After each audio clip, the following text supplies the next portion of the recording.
Hey, we love that umbrella guy. All right. Thank you. I'm calling from Los Angeles, and I'm having a little problem under the name ThATuMBRELLAgUY. I sent him my phone number at least 20 times in the chat and told him to call me. He ignored me. I'm a man. I filed the report. If you guys could take a look at it and give me a call back, I would love to hear what you guys can do to help us. We really need to kind of stop this guy at least until Monday. I told him to call me. I'm a man. You know what? I talked to your mayor. Actually, that's not your mayor.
Like my coffee, extra mad and bitter. And then that lawyer all like juice, so yeah, the man's a quitter. He's strapped face up behind the platinum grill. My style faceless, just pick these mic skills. And in the street killer, I will not be denied. That I mic'd up, I raise my head with pride. A force of nature cruising the whip, doing walk-bys on your boulevard. Face my verbal clip. In this land of live streams, baby, I'm on the road. Got my feet on the media, scraping them up my souls. It's that umbrella guy facing the accusers. Cleated outside 14s, crushing all those losers. It's that umbrella guy, they said we couldn't make it. Never ask permission, just sense our goal and take it. The media buzzwords, they will never save you. Listen and believe it's meant to enslave you. Challenging the hypocrites, and baby, I'm on fire. They flash titles like they're royalty, but it's true that I'm a journalist. Scribble nursey rhymes, one in this grill in a basket, with a tisket and a tasket, and their morals in a casket. No morals in a casket. They're always pushing make believe and weaving straw to gold, but I'm sick of all the fairy tales and buying what I'm sold. Strolling into the backyard, taking truth on tour, baby, there is sickness, and that umbrella guy's got the cure. Look, it's that umbrella guy knocking at the door. No more ministry of truth than the plot of 1984. They're dumping all my verbal clips. The case is filled with knowledge. They're on the mic like kindergarten, and I'm taking them to college.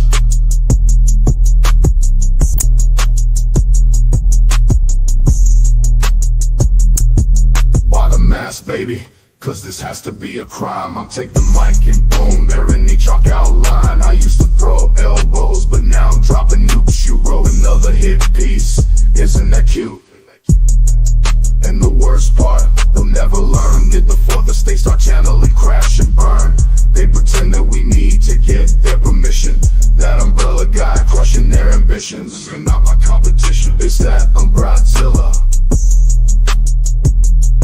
It's that umbrella guy steamrolling them out for fun. Mic check, mic wreck, paging this army of one. There's no hesitation, no doubt, not even a scintilla. The Tokyo baby and me, I'm Godzilla. Crushing them like Godzilla, like Godzilla.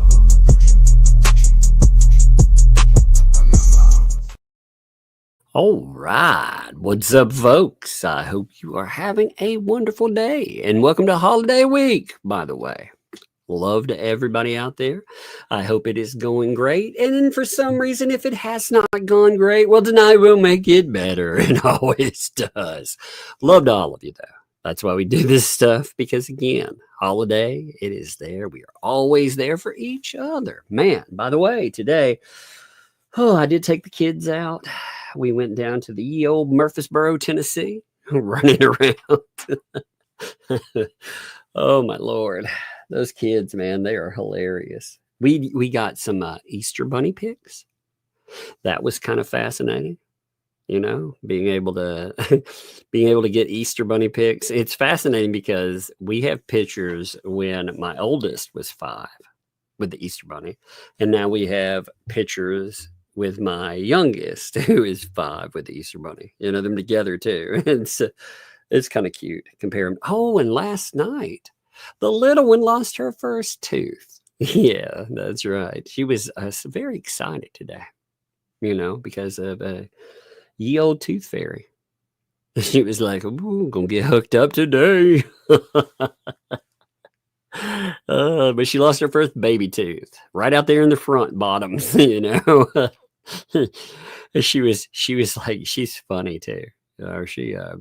She was coming up with nicknames. I goof off, and I tell her, like, I call her different nicknames, and she was like, "Dad, you can just call me Toothless." I was like, "Yeah, and we won't call you that."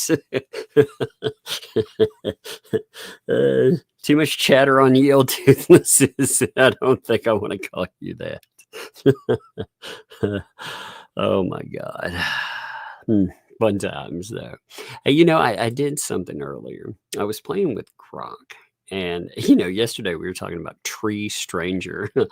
And I said, that sounds like a Dr. Seuss thing, So it's like, Croc, I wonder what you would make a story about. And it made a story about 2 mean old people that live in, I told him it was in Otter Creek, but I didn't tell him the people or anything, but it made a story about 2 older mean people that steal and are mean and try to blame everything on Tree Stranger. I was like, wait a minute, this sounds way more, let's say, in the real than than it probably should.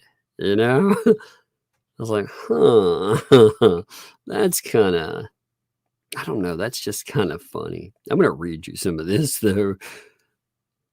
I didn't give it its strength. I told it to use Tree Stranger, because we were laughing about Therese Granger being called Tree Stranger, but it throws all this other crap in there. I thought it was funny. So listen to this.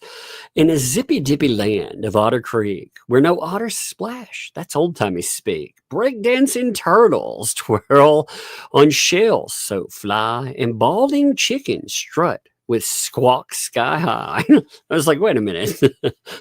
I think I talked about, I think I said something about turtles yesterday, but I don't remember saying chickens were balding. That's kind of funny.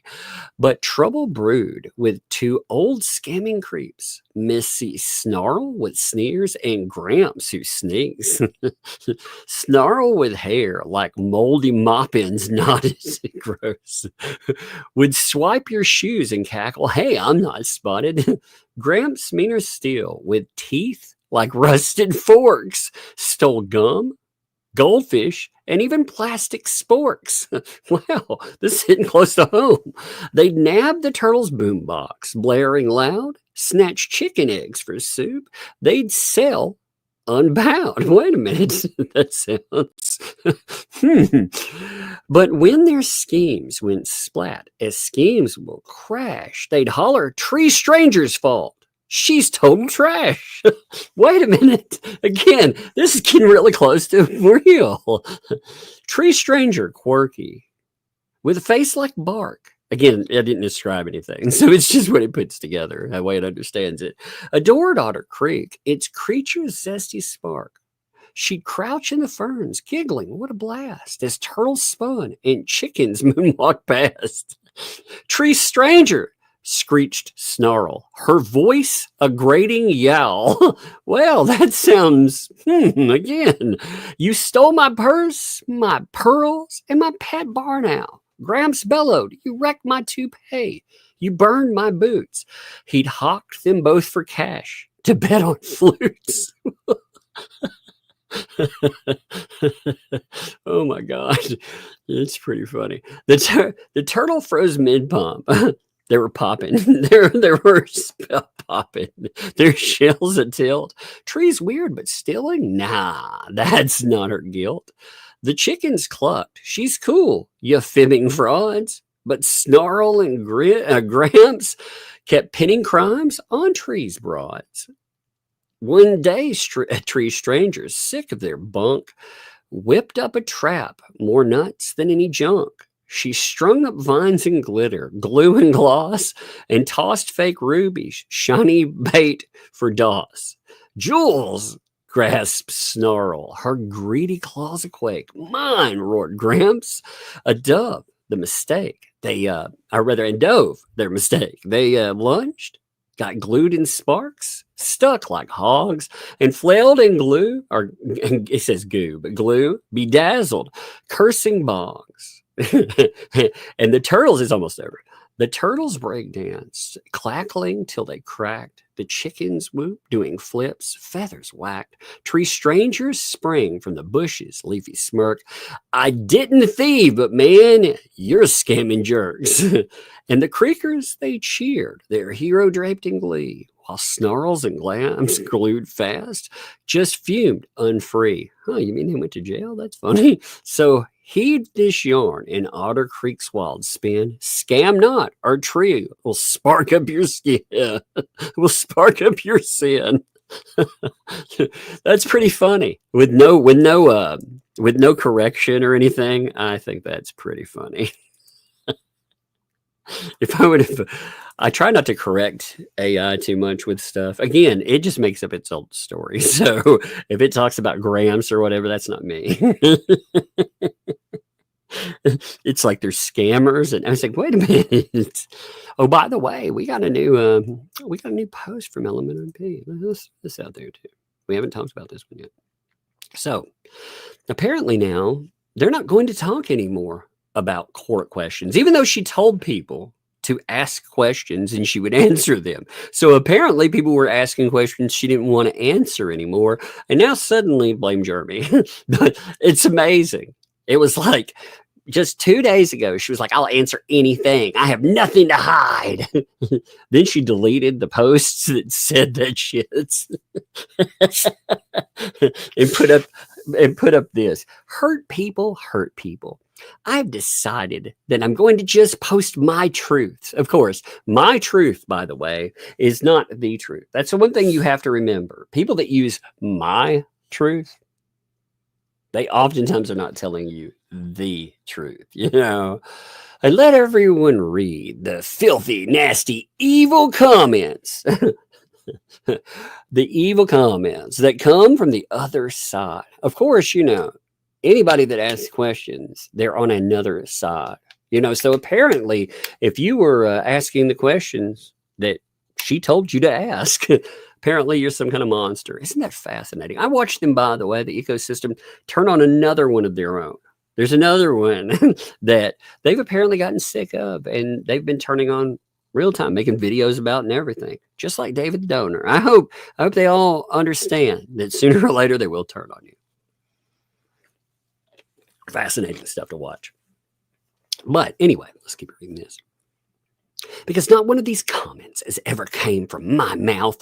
Not one of these comments or acts or deeds has ever come from myself or John or the child. Yet all of you call us names, belittle us, humiliate us, lie about us, all in the name of what? YouTube content. Again, where's she posting this, by the way? On YouTube. So, it's kind of strange, isn't it? I'm going to post on YouTube while whining about people using YouTube. Okay. I absolutely refuse to stoop to your level. Oh my God. I've seen the comments. But she tells people to go to the 2Ls. I haven't done it yet, and I will never do it. I think you people are miserable people. I'll never, ever stoop to your level calling people names. You miserable fucks. Oh my God, that's pretty funny. You people are miserable people that have been somewhere so deeply hurt that you absolutely feel the need to hurt other people, to feel good about yourself. Congratulations. I hope that you all feel so wonderful today.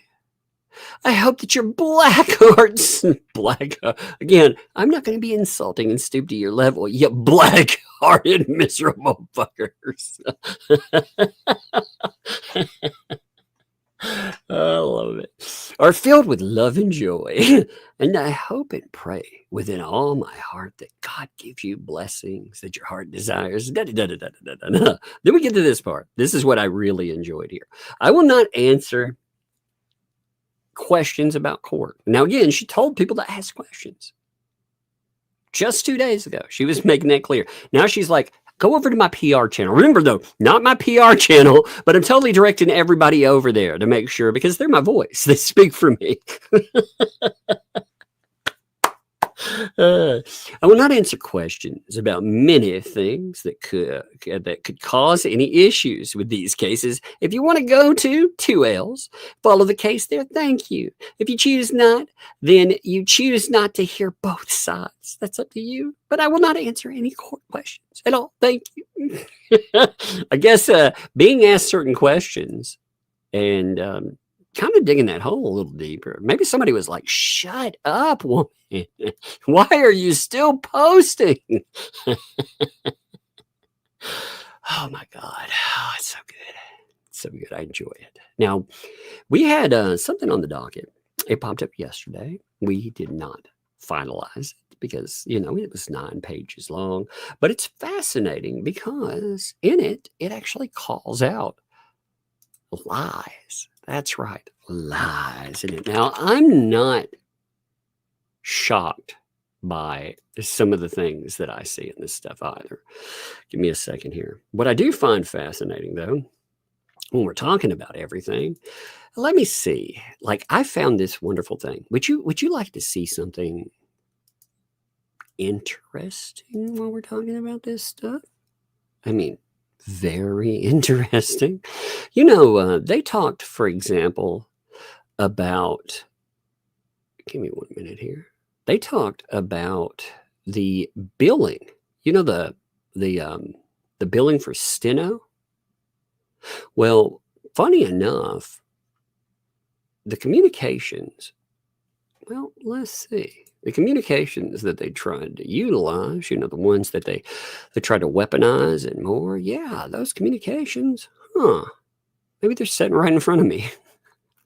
It's just fascinating to look through this stuff too, because what I end up learning from all of this is that there's narratives that are attempted, the build quality, but it's not good.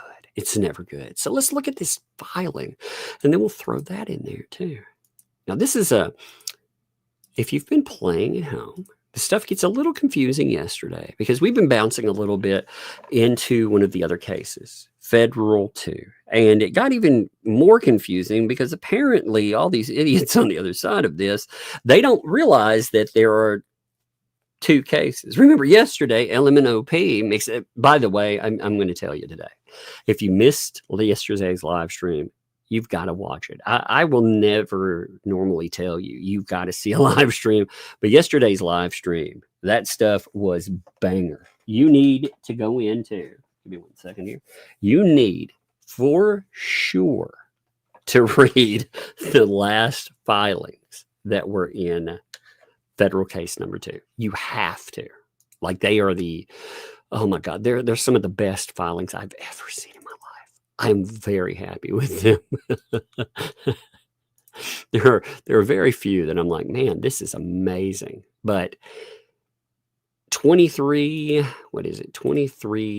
through 25 will work.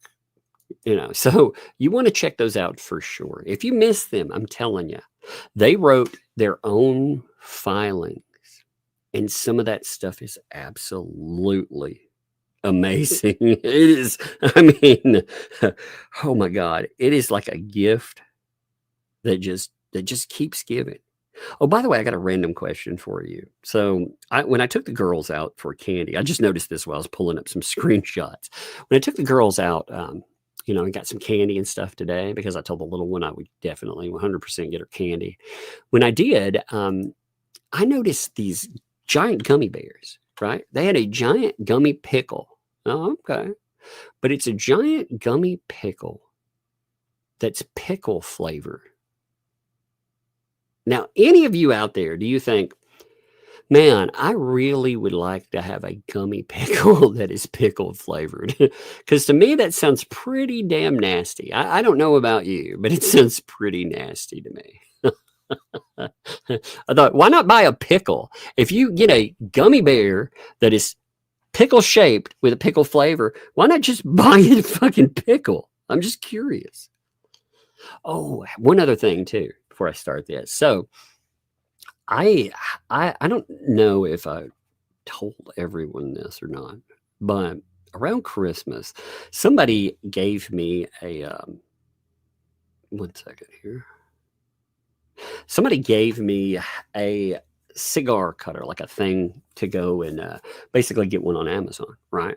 It was one of the worst products I've ever freaking seen. You know, I looked at it, I looked at reviews. They were all glowing, but I didn't notice they were all paid for, you know?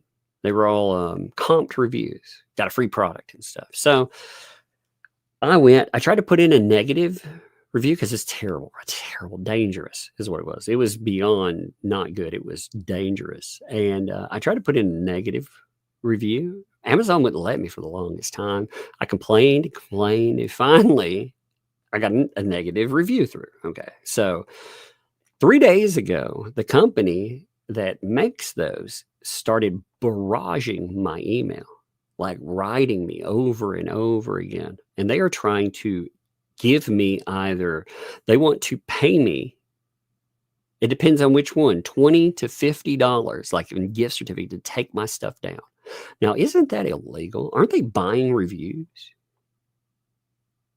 Like that seems, you know, buying positive reviews is illegal, but that's what they do with Amazon. If you see something that says, I'm not saying this about every reviewer, by the way, that's not what I mean, but if it says like Vine reviews across the top, you know, or compensated review,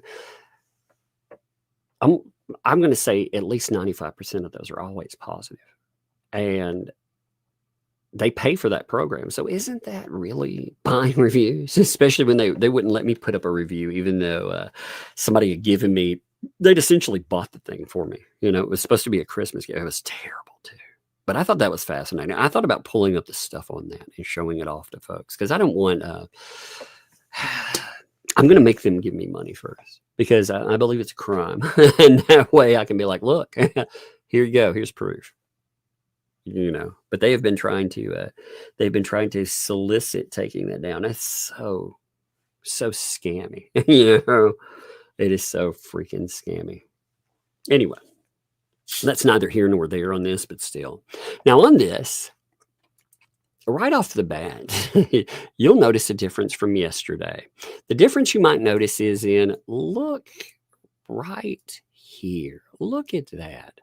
Look at those wonderful little symbols setting here. I mean, remember yesterday, the symbols. Give me a second. Look at Look at these. Oh my God, I can't not laugh. Look at those. You got to admit, that's awesome. Like I said, it looks like Braille. I'm telling you, I really think that's Braille for polyflop. I really think that's what it says. Oh my God. It's one of the worst looking documents I've seen. That's horrible, man. I thought what Bruce was doing was bad enough, but look at that. I just drink that in. Okay, we'll go back to our documents. I just really wanted you to see that. Compare. This is what you get for free. You don't even, you know, it's bad. They didn't even phone in a Temu lawyer. They got their own.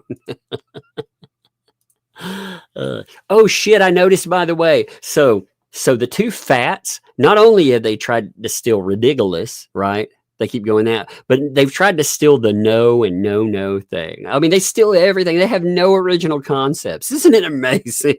I saw like a new whiny post that they'd put up, and it did the you know, if you know, and I was like, you morons, you have no original thoughts whatsoever. You know, I mean, seriously. Knockoff peewees, knockoff thoughts, everything. All right. So this is the one document that was allowed by Randy. If you remember, keeping up with this, the judge had struck a bunch of Bruce's complaints. Bruce was complaining, saying that he should get sanction money. You remember that wonderful little ordeal? Yeah, it was, what was it, 104, 105? Was it 115 and 116? No, it was 114 and 116, right? I think those are the ones that were struck. I believe, without looking right off the bat. I can't remember right off the bat. I haven't refreshed there. But the judge struck those and said, hey, you need to file all of these into one singular file. So Bruce did finally. He ends up filing what is it? Motion 133.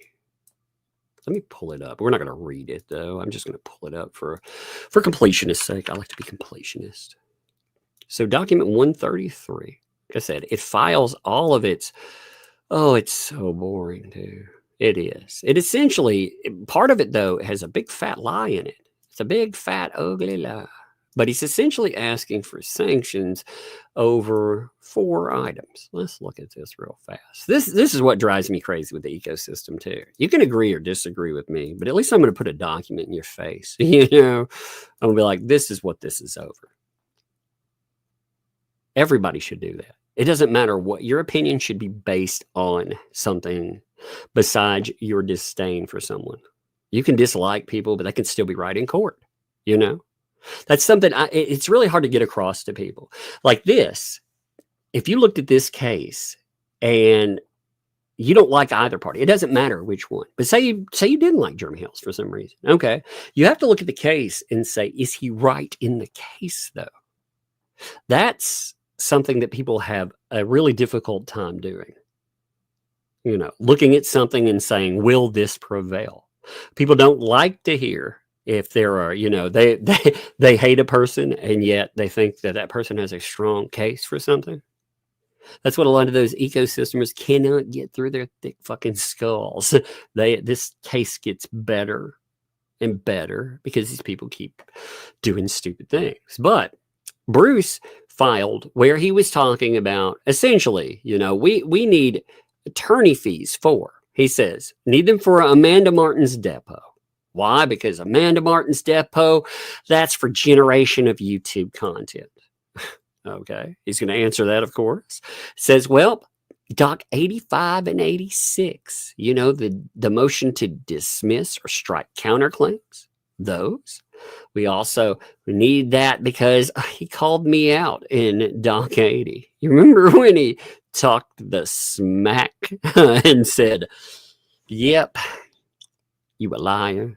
You a misquoter, Bruce. You're just making up stuff from whole cloth. Well, that's what he's mad about there. And also complaining about the order by the court, document 43, in which Randy is supposed to pay half for the court, for the court reporter, for the depot for Jeremy Hales. It took me a minute.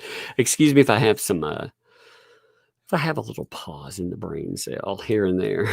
But now what's interesting is you actually have this spelled out too. You have it up.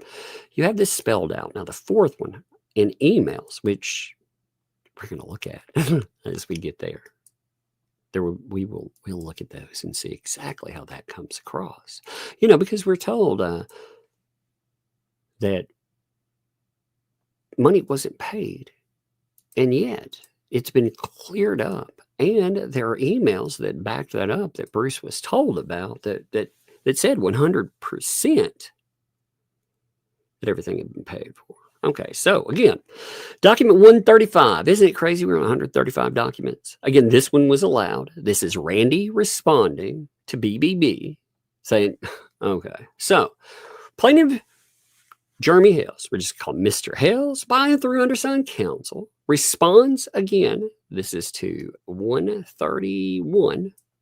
That would be the motion for attorney fees under 28 U.S.C. 1927, stating that this, again, we're going to call it just 28. Okay, 28. It requires something more than objective unreasonableness. The statutory language is, quote, unreasonably and vexatiously. The courts have not quite come to an agreement or to agreement on what vexatiously means, but vexatiously clearly means something more than unreasonably. Okay, so it's telling you this is what it would take to get sanctions. He's clearing this up right off the bat. He's saying you don't meet the criteria. Hey, what's up, kiddo? Hey, what's up? What you doing? Did you hear me slide down the stairs? Yes, I hear you all the time sliding down the stairs. I was telling him about our day out. Did you have fun? Yeah. Did How many magnets are there in the middle? You got a bunch. How many? I don't know. Why don't you count them? How many? 1, Uh-huh. 2, Mhm. 3, Mhm. 4, 5, 6. 6. Very good. Give me 5. Very smart. Big girl. Smart girl. Good job. Here, take this stuff. Hey, go and play those. We just got back. I got to do my stuff and then. See, how do we say the ABCs backwards? No, we're not doing ABCs backwards. Why? Because that's difficult. You need to learn them forward very good first. You know, you keep saying them over and over forward. And then, if you want to, we can work on them backwards too, okay? I want to work on backwards. We'll do that after we get to the point where we can do them all very forward. Hey, I was telling them you lost your tooth, by the way. You want to come and tell them about your tooth? Yeah, I lost it. Yeah, it was moving because I didn't touch my tongue with my tooth until I touched it, and then boom, it was out, wasn't it? Right? Yeah, I did touch it with my tongue. Yeah. You keep telling me, what did you say to call you? What was it? Idea? No, but would you tell me to call you tooth? What? Toothless because I have Toothless. Hey, I have tooth right here that was gone. Actually, I lost the tooth for real. You'll hear. Let's explain something. And so it just doesn't matter. People have heard your name before, but her middle name is Rain. So Rain. So her middle name is Rain. So we'll say something Rain, right? So she's like, call me Toothless Rain. I have a Rain in now. All right, but hey, what'd you get from the tooth fairy? I got money. Yeah, and you got what was it? Skittles. Skittles, that's right. You got a bag of Skittles and you got $20. Hey, Dad, Man. you want your pies that you like? The whipped cream, the chocolate chip one. Oh, yeah, maybe we'll get some of that later, too. All right, go do your thing. No, Bob bought it. Why do you, huh? I know, but you just pretended like you were going to eat my hand. What was up with that? Yeah, you know I'm always hungry. You better not be hungry enough to eat my fingers. Here, here's a magnet. Oh, do you want to tell them what you had for lunch, too? I had Greek. That's right, Greek food. Yeah. Who doesn't like Greek? No, well, some people don't know what Greek is. They've never had that, you know? Oh, man. Look, can you say thank you to Wyatt's Grammy? Thank you. They sent $2. That's to replenish the Tooth Fairy's wallet. Man, yeah, the Tooth Fairy, boy, inflation really hit the Tooth Fairy hard. Inflation. Yeah, inflation. You're like, oh, what a bummer. Actually, you should like inflation. You know, Inflation. inflation. You know, I like inflation. You know, I always send you money. Really? I send you money every single You day. spend my money. What? I send you money. Oh my goodness. Well, that's my job, right? To take care of you, right? Yeah, and I like your money to buy some No. candy from the candy stores from the mall. Well, that was actually your money. You know, you got the $20 was yours. The Tooth Fairy left it I for only you. bought I mean. free candy, so I don't save all my money. Yeah, well, we also got what we get ices and everything else too. You definitely bought the ices. I did bought those. Yeah. I did buy it. Well, I'm just saying you got some of those too, right? Yeah, and I only bought free candies, so I don't save all my money. Bug training for FSTs. Can you say thank you to Skiffer? Thank you, Snip. Well, it's hard to say. Yeah, it sounds like sniffer, doesn't it? Yeah, I said. Yeah. It's really hard when you're missing your bottom tooth, isn't it? Yes. Step. Yeah, it's fine. It's cute. I can't. Do I sound like a kid without my bobtails? Oh, she was telling me, look, you know what? Now she sounds like a kid again. So what did you sound like with your tooth before? Um, What did you sound like? If you sound like a kid now, what did you sound like before? Please don't think like a 5-year-old. Sound like a 5-year-old, but now I sound like a kid. Oh! You mean to tell me a 5-year-old is not a kid? What is a 5-year-old? A big kid. Oh, it's a big kid. My bad. I got you. So you're saying you sound like a little bitty kid? Without my bottom tooth. Yeah. Well, I got a gas plate here, and now I lost a tooth. So yeah. go show Well, you sound cute Gigi. there. All right. Well, hey, go do your thing. Go play for a little bit. Did you tell Gigi yet? I haven't told Gigi yet, but you'll get to tell her tomorrow. It's Easter, remember? Oh, is Gigi coming over? You got the church and Easter egg hunts and all the good stuff tomorrow. Easter hunt. Mm-hmm. Yeah, we got the Easter baskets, you know. They're not gonna fight it anymore because they always want the actual one to be free. Now they're not gonna fight. Okay, well, hey, you can go play for a little bit since we're home, though. Go have fun, okay, kiddo? Love you. You too. All right, love you, kiddo. Shut my door, okay? Shut it good. All right. Don't go up the steps backwards. You'll fall like that. Hey, pay attention. It may be fun to do that, but when you fall down, it won't be fun. Don't do it that way. Love you, kiddo. All right, shut that door. Thank you, baby. All right, so again, just noting where we were. We are in the middle of Randy telling us why there should be sanctions, because he says, again, you have to have something more than unreasonably. And this notes 1927 here. We have a footnote here. Counsel's liability for excessive costs. Any attorney or other persons admitted to conduct cases in the court of the United States or any territory thereof, who so multiplies the proceedings in any case unreasonably and vexatiously, may be required by the court to satisfy personally the excess costs, expenses, and attorney fees reasonably incurred because of such conduct. All right. So you see the footnote continues into 2. Okay. So it starts giving examples here. So I'm going to say AA versus Denny's.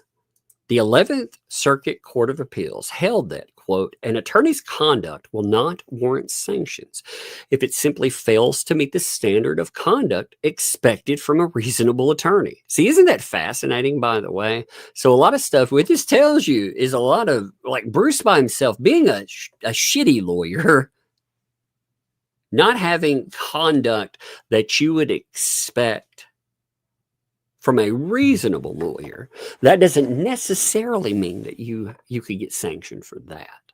You know, like it says, that by itself, that's not enough criteria. Thus, in Schwartz, we wrote, quote, this is section 1927, is not a catch-all provision for sanctioning objectionable conduct by counsel. For sanctions under section 1927 to be appropriate, something more than a lack of merit is required. The statute was designed to sanction attorneys who, quote, willfully abuse the judicial system or judicial process by conduct tantamount to bad faith. So it's noting, you know, you have to willfully abuse judicial process. Willfully. It has to amount to bad faith. Now, bad faith is the touchstone. Section 1927 is not about mere negligence. A determination of bad faith is warranted when an attorney knowingly or recklessly pursues a frivolous claim or engages in litigation tactics that needlessly obstruct the litigation of non-frivolous claims. So you have a nice definition right there. Bad faith equals. Thus, an attorney's conduct must be particularly egregious to warrant the imposition of sanctions. The attorney must knowingly or recklessly pursue a frivolous claim or needlessly obstruct the litigation of a non-frivolous claim. Very easily spelled out there, right? An award of sanctions, 1927 fees, requires three things. Number one, that an attorney engaged in unreasonable and vexatious conduct.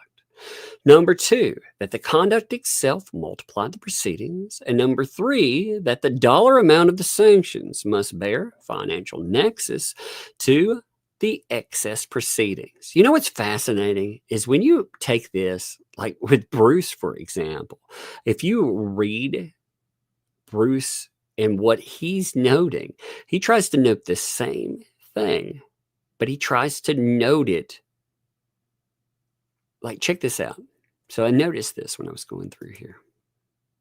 So with Bruce's claim for sanctions, Doc 131, he notes the same items, right? But look at it, look at his approach. When he's saying, oh, unreasonably, what is that note here? What is the term vexatiously? What is that note? But it doesn't really go into defining here. He tries to define it through Black's Law Dictionary. But it's fascinating when you look at this. He does not go in with case law itself and really get into it. It's like if you and I, as lay people, we went in and we defined it, if we looked it up in the law dictionary, but we don't actually bring in case law that points it out. It's just fascinating looking at the different approach here, you know, because you have the same thing being pointed at. If you have not read 131 and you want to look at how the two differing parties that were part of this, you know, because one's out now, but how they both approach that. And looking at this too, you know, I found it interesting. I think Randy went, you've got 9 pages here, granted, but I think Randy, you know, he's trying to make this not argumentative, not nasty or vitriolic in any way. There's, you know, he's trying to make it to the point. It has to say 9 pages. You got 5 claims because they try to add 85 and 86. So that's 5 items that they try to throw in. Plus there's a huge lie that you just have to blow up at the end. So again, you have the 3 prongs, and then Peterson versus BMI refractories, which I think that quoted. I've seen that somewhere else. I don't remember where I've seen that. Okay, I'll have to look and see if that's come up in something else. Determining bad faith for purposes of section 1927 claim requires a court to look objectively at the conduct of the attorney, not the attorney's subjective intent, to determine if actions of the attorney represent an intentional or reckless disregard to the attorney's duties to the court. Now, again, we have other cases here, other case law. The intention behind Section 1927 is, quote, to sanction attorneys who willfully abuse the judicial process by conduct tantamount to bad faith. Again, noting bad faith yet again. We have another case citing another ruling. See, this is what kills me. Remember in Bruce when he's complaining about 80 and it's claims, you see how when you cite other cases, you see how this stuff comes together. It's supposed to be very clear that you're citing another case, you're quoting somebody. It should be very clear. It shouldn't look like you're quoting 5 different cases, you know. But stating that a Section 1927 I said 19. I made it sound like the year. Just the way I read it. I mean, again, you know, it is Section 1927, but just the way I said it I don't know. It sounded like I was reading years for a second. It's kind of funny. Movement must show objective bad faith by their opponent. Now, as far as Amanda Martin's depo, there is no objective bad faith in taking Amanda Martin's deposition. Quote, parties may obtain discovery regarding any non-privileged matter that is relevant to any party's claim or defense. That is part of Federal Rule of Civil Procedure 26B1. Information is relevant if it, quote, appears reasonably calculated to lead to discovery of admissible evidence. Here, the plaintiff's counsel had a right to take the deposition of Miss Martin because, number one, Miss Martin knew Mr. Hales in 2023 as his victim's advocate by virtue of the Ohio protective order in place restricting Miss Preston from having any contact, including third-party contact, with Mr. Hales. Oh, snap. Oh, so we get this. This is straight up a call-out. It not only works, see, these are the kind of things that you don't actually want to open the doors for. But Bruce has, he did this over and over again. And Preston's already done this in the second case. You don't open the door to point out the bad behavior of these people when you're talking about going forward and saying, hey, did they do these signs? Well, here's all this evidence. Plus, look at what they've done. Ohio, for example, they not only, well, there's an Ohio protective order in place. That's right, in place, as in currently. It restricts Miss Preston from having contact. That includes third party, which it notes. No third party contact. Bam, baby, good times. 2, Miss Martin knew Miss Preston in 2023 as her victim's advocate. 3, Miss Martin's adult son, Stephen, we'll just say, assaulted Mr. Hales in 2023. Prior to this assault, Mr. Hales had never known Mr. Cunningham. This means it is certainly objectively reasonable to take Miss Martin's deposition and inquire as to the facts surrounding the above circumstances. Indeed. I mean, you're talking about, you think about how crazy this is. For some reason, this woman decides that her son decides he's going to assault Jeremy Hales, despite the fact that Jeremy Hales has a protective order in place. You know, he, despite the fact, rather, that she's, at the time, she's working with him as a victim, though, right? You get a victim's advocate. It doesn't matter that there's another person assigned too. But somehow in all this mix, even though he is a victim, even though he's pursuing Ohio protective order, you have her son attack him. Now, with her contact with Lynette Preston, I mean, what motivates this exactly? So it is something that you very well can ask about. You can very well ask why, like what led to this? You know, again, it's something with Miss Preston. You know, the whole thing with defamation. Well, something could be pretty damn defaming if someone's willing to, you know, drop in and assault you, right? So that does seem like, hey, what was that? Your thing? Give me 1 second here. Thanks, Tug. I've been very keen on covering the court documents myself. Yes, exactly. You do that. That's exactly what you need to do. All of you out there. You know, you need to look at these court documents yourself.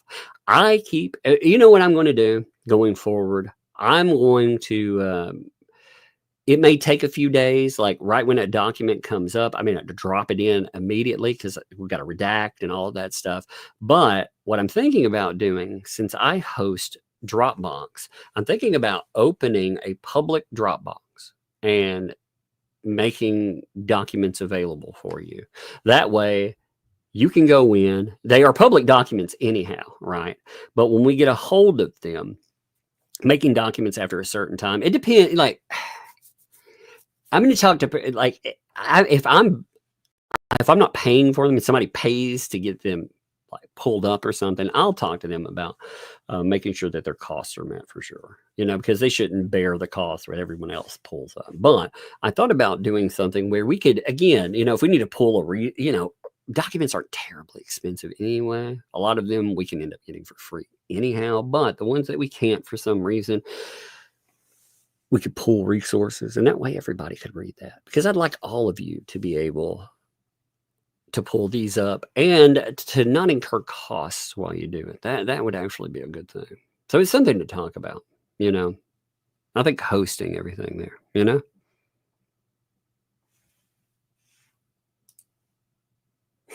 No, see, just you actually do go through all the documents because you're here every time and we review every document. So you do go through them all. That's the thing. You've done an extensive dive into them, and you've gone further than that, to be honest. You have yourself monitored the behavior of some of these people that when you look through it, see, this is the fascinating thing. This is what fascinates me about a case like this, for example. When you go in, you don't just see the documents. You firsthand are witnessing some of this stuff that will appear in documents. You watch it as it happens. And you watch the behavior of folks. And then, something like they say or do. And then when they file something, their denials. So you really do. You do a pretty extensive deep dive. But what I thought about doing, like I said, is making everything public. So everybody can do that. I think it would be good, don't you? I don't know. I haven't worked out the particulars of that yet, but I thought about like setting something up where it doesn't allow people to upload except for, I might give a handful of people the ability to upload. That way, if they want to upload something there, they could, but you would be able to download. So if there's a document there, you'd be able to pull it down, Now, it may be available already, but, again, it works at the speed of whoever's uploading. But just a thought. I think that would make it much better in a lot of ways. But anyway, so we have, again, these are the reasons that Miss Martin there. By the way, check out Just J Hip and crew. They are really good. They're funny people. They're so nuts, man. What I really like about them more than anything is Darth Touch and Paint Chips. I can't stand them. They are so mad. See, here's one of the beautiful things about folks like that. You have to understand, even folks like me, okay?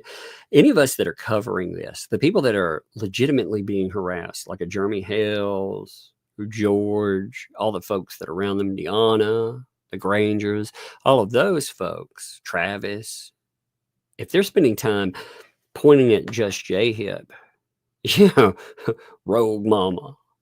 I mean, they're pointing at there's quite a few of you that have been playing the game, But if they're pointing at all of you folks that are trolling and having fun too, they're not focusing on Jeremy Hills. They're not focusing on these other people. That's good. Maybe it gives them a slight reprieve out of this nonsense. So I do appreciate that about folks. It's not just funny, but it serves a legitimate purpose. And the more laughter behind them, the better. So go and check out Just J Hip. Check out the crew there. They're, again, I don't mean to leave anybody out when I talk about stuff too. I'm terrible about remembering names in the moment. But everybody, appreciate you folks. So Doc 85 and 86. Move-in states 85 and 86 were based on a flagrantly false premise. Doc 131 at line 7. The court has addressed this already. Move-it does not and cannot show the Docs 85 and 86 were done with an improper purpose, such as to harass, delay, or increase costs, or based on a flagrantly false premise. Yes, when the court addressed, see, they did sanction over 85 and 86, but what the court stated about that was that these documents here, you essentially you shouldn't have responded. Why? Well, this guy didn't do X, Y, and Z, but it was a response to something that Bruce did. So, the idea, you can be wrong. See, every time, here's the fascinating thing. If Bruce wants to sanction every time someone's wrong, every time he had something stricken that he did that was stupid, let's look at all the denials that he had. Should he be sanctioned for every denial that he had? I mean, because that's, should he have to pay Jeremy Hales for all of that? Now, I think certain things, I do actually think that he did with flagrantly false premise in mind. I think there are certain things he certainly did when he got butthurt about certain things, and Jeremy, of course, or Randy, he has to respond, which is Jeremy. you know, and every time he does that, you know, its money counter go brrr because he costs money. So as far as the idea of harassing, how many things has Bruce filed that you would say are harassing? To delay. He admitted, this is the crazy thing about that. When you go with this, when you say that something is done with the express purpose of delay, do you remember somebody telling us that they tried, their purpose in doing things was to delay? Do you remember that? Because I do. In fact, I think I have that quote. Let's pull it up right now. Oh, I love it. So, I mean, since, you know, Bruce, like he wanted to bring that up, here was Bruce's statement, part of one anyway. For no money, I have since March completely changed the landscape of the litigation between Hales and my client, stopped his federal lawsuit for 5 months. That seems like a delay, does it not? He also brings up money. While he is working for free to do this, according to himself, the other side is, of course, being charged. That's strange, isn't it? It's fascinating what he admits to too. Look, he's like, I recruited counsel for Ohio and Florida State to pursue claims. So he recruited. You notice this too. He admits he recruited Stark. Did we miss that before, babies? Because I missed it. I didn't think about it. He recruited. We've all looked at this part here, but when we were looking at that, I think there's so many flagrant things that I think we all missed his statement about how he had recruited Florida State Court to pursue claims. He recruited Stark. He did it, you know, because this is his statement. For no man, I have recruited. I want to bring that up again. Let's just remember that, you know. Yeah, we know that well. You know, here's the thing, though. We know they deny court-wise. That might be fascinating, something to bring up. Again, we have more and more proof that stacks up. I just think that's fascinating. I need to save that another way. I saved it as the 5 months. And I'm like, wait a minute. You know, they're just, anyway, let's continue back to our document. It's just crazy, the kind of stuff you find in these things. Let's log back in. There we are. So, legal citation dispute. Quote, the Blue Book style guide is used in the American legal profession for citation of all relevant sources. It notes the Blue Book. Yes, that's how you do. Yeah, every freaking place, every profession has its style. That is true. And there's not supposed to be deviation, even though we've seen it repeatedly in the court documents that we've had presented in this case. There's no objective bad faith when movement citation to, and again, we read that, was made in violation of proper Blue Book citation. Specifically, movement was trying to cite to a quotation of 88 words from the specific case by, number 1, using quotation marks, 2, not indenting 5 spaces from the left or right margins, 3, using double spacing, and 4, by using emphasis without clarifying whether or not the emphasis was in the original quotation or added by the movement. Here is the movement's quotation from these 88 words. So you can see it here. You know, you can see how he put this together, how it's actually set up. You know, he makes sure. You notice this, all right?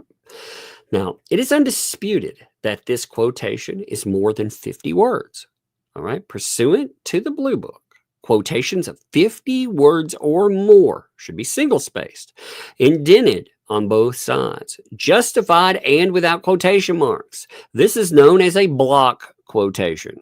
It's bad when you have to be like, hey, you know, there's a specific style that we're supposed to use, and you're jackassery in it. You don't even do that. It is a black mark on the profession. Quotation marks within a block quotation should appear as they do in quoted material. The citation following a block quotation should not be indented, but should begin at the left margin of the line following the quotation. Do not use quotation marks. Indent the entire quotation 5 spaces left to right. Single spacing is required. To correctly quote using proper legal citation from that, using the movement's quotation, it should have been as follows. So you see how this sets up. He should have done this. It would have showcased that he was quoting one thing. You got to remember, like, you can see this when you look at it, right? You can say, oh yeah, all of this right here is coming from this thing here. Instead, he used this mess, where when you look at it, especially the way as it's set up, you can't tell what the hell is going on with it. You see the difference? That's why, again, when you look, it is either best case scenario, it's sloppy. Worst case scenario, it is admittedly bad. Ugh.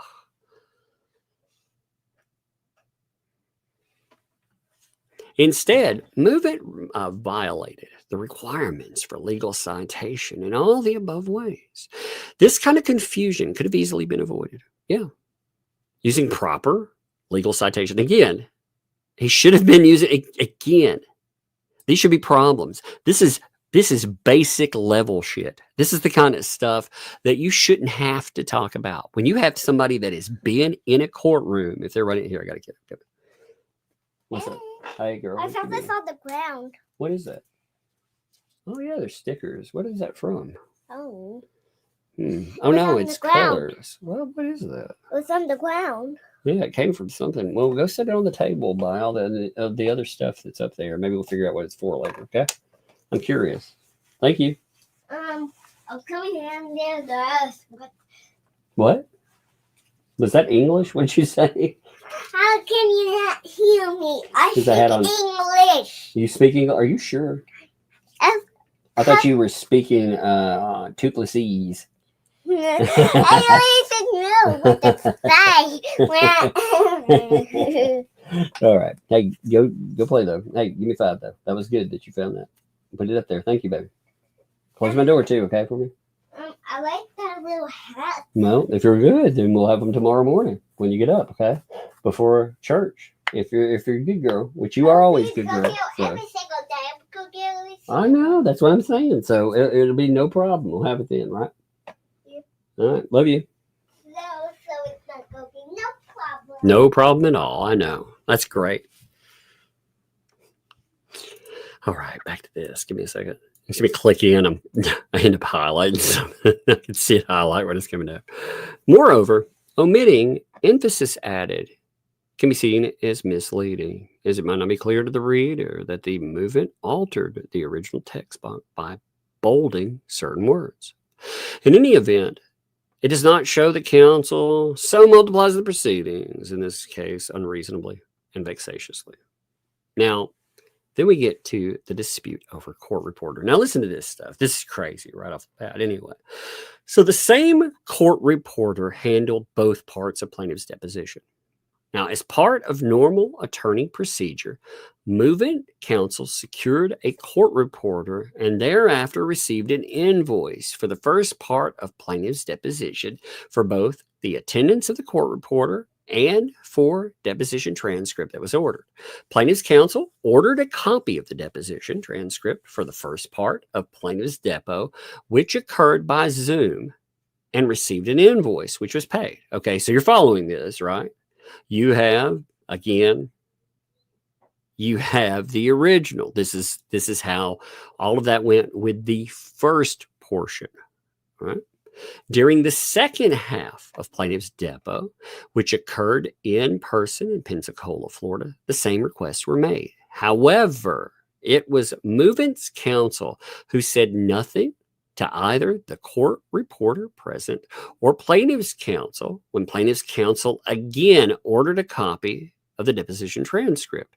This created a problem because the court reporter was not made aware of the requirement that the parties split the deposition cost for the second part of plaintiff's depot. Thus, the court reporter invoiced plaintiff's counsel with a second invoice with something that was not even necessary, a copy of a deposition transcript from the second depot, when movant's counsel should have stated to the court reporter that it would not be necessary for anyone to pay for or need to have a copy of this transcript because both parties were splitting costs. You see what the problem is here. Essentially, Randy's like, hey, I shouldn't have been billed for this. Off go. It was confusion, and this confusion was not caused by the court reporter. It wasn't caused by me. It was caused by, yeah, you can figure that out, right? That's because they didn't let court reporter, anyone else know that we were splitting costs now. So again, when you go in and you request a copy, you end up getting billed for it, But if you're paying for it, if you're paying for that service, that's a different, right? So this means that both counsels would have equal rights to receive the depot transcript from the second part of plaintiff's depot, and a copy of that depot transcript would not be needed. So, you see how that is. They both would have equal rights to it. If you're paying for it, you've already paid for it. You don't have to pay for a copy of it. You would get that copy provided to you.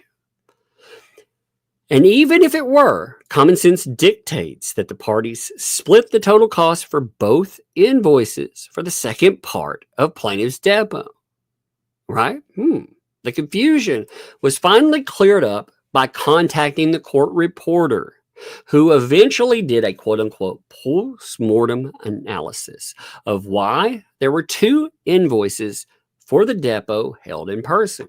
After figuring out what the problem was, the court reporter immediately issued a full credit for the overpayment made by plaintiff's counsel as a result of movant's counsel standing by silent when plaintiff's counsel requested a copy. So after they contacted the court reporter because they were billed for something they shouldn't have been billed for, the overpayment there, they corrected it. They did a post-mortem analysis, figuring out, oh man, there wasn't one invoice, there were actually two invoices. We were forced to overpay. So it's untrue that the court reporter never sent invoices to plaintiff's counsel. In fact, everything was paid from these two invoices by plaintiff's counsel. The confusion about who was splitting what and who needed to order copies of transcript do not rise objective unreasonableness or show that counsel so multiplies the proceedings, in this case unreasonably and vexatiously. This has nothing to do with that. In fact, this was a dispute about whether or not you had transcript paid for, which again he said, hey, this was their bad because you didn't tell them. You didn't tell them what we were supposed to do there. And what's fascinating about that is, as far as communication for that, let's see. Give me a minute here, okay? Let's see how this was communicated. Okay? Let's check this out. So, as far as communication, you have. Give me 1 second here. Let me do this real quick, okay? I gotta redact something real fast. Apologies, but I have to redact something. I can hear the little one moving around too. She's stalking around upstairs. She's like, oh my God. This stuff is so weird. Ooh, yummy. Thank you. I have been given a gift, ladies and gentlemen. I have been given what we peons of the world call a frosty. I was just giving a frosty. I love those things. I need those on certain days, you know? So good. Give me 1 minute. Like I said, I'm making sure that all of this, I don't want to hear any craziness about how, oh my God, that stuff wasn't, it wasn't cleared enough. Everything wasn't taken out, blocked out. So I'm doing that real fast. It'll be worth it. Trust me. Like I said, I need to make sure everything is screenshot in and redacted, right? I mean, it's very clear. It's very clear what happened here. And what's really strange about it is the way that BBB does this and freaks out about it. It's so bizarre. Okay, so you can check this out here, right? On as far as the emails that are concerned with this, check this out. Now, there'll be a couple places where this jumps a little bit, right? So we'll have to move around. But, wrong document. My bad. I was like, wait a minute, that's not right. Here we go. All right. So as far as that, you can see communications with this, you know. You can see the communication going back and forth. Correction, you know, hey, wait a minute. Because you have argument. I mean, this is kind of interesting. You have Randy telling BBB saying, you know, hey, you're incorrect. You know, we paid for both invoices that were sent to us. Steno Volume 1 was invoiced to us and paid us directly in full. For 2, this bill was invoiced to us and paid again in full. I have a detailed conversation with them, who detailed me on the phone conversation with the billing department, who advised that we owe them nothing. Okay, so it made it clear. But your invoice from Steno for Volume 1, interesting. Did they pay Volume 2? I'm wondering, you know? Because Volume 1, that's what he ended up paying for, which we know. He ended up fundraising $3,800. Remember that? And Volume 2, he paid half of it. So did he end up paying the other half? I don't know. But they're told straight up. Maurice is like, I'm not going to pay Mr. Schuck. It's extortion. Like, again, you see how this shit, you see how he acts, man. You know, you have BBB in this at 12. Again, you have to go by time. That's how I'm looking at this. He's like, we paid Steno. We also seek 1/2 of our invoice and move for sanctions today. Please pay 1/2 of our invoice for the second depot, 5 p.m., or be fined for sanctions. I'm not going to pay Mr. Schuck. It's extortion. But wanted to apprise you of what we're dealing with, Mr. Schuck. Best regards, and thank you in Steno. So he's contacting Steno and saying he's being extorted and shit. I mean, you talk about the lack of professionalism, dude. This is insanity, you know? It's absolute insanity when you read this nuts crap, you know? I mean, look at that. So nuts. But anyway, this is how the whole thing goes. Listen, here's the beginning of that. Carly, I apologize for Mr. Shonkit attempting to draw Steno into that. So apparently, you know, he was trying to say that clarifying with Steno about the bill, that's drawing them into something, right? Now, who acts like this? Who else acts like this? I mean, honestly, have you ever seen anybody? Again, you know, you're like, hey, wait a minute. Do I owe these people money? Let me contact them. You know, you probably do that every day. If you had some kind of, like, anytime I have an invoice or something, you know, or a bill I don't understand, I call the place. What's Bruce do when he gets something? He's like, I apologize for Mr. Shonkit attempting to draw Steno in. We were ordered by the court to pay cost of the court reporter for December 19th, 50/50 because of that and the given amount. I chose to pay my half immediately upon receipt of invoice rather than defer payment, and provided steno contact information for Mr. Shockett to pay the other half directly. When he saw the invoice and learned my account was deferred pay, he attempted to avail me of that privilege and said he would not pay until the end of the case.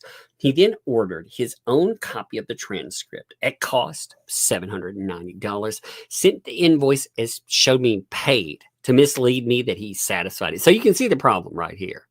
If he paid $790 on something he has to pay half of, then he would have, if you're paying part of something, you pay out X amount. You don't have to pay for something again that you already paid for. You don't have to pay for it twice. See, that's the thing. He's admitting that, hey, wait a minute, Randy did pay for something here. Today, I learned he never paid for half of the December 19th invoice.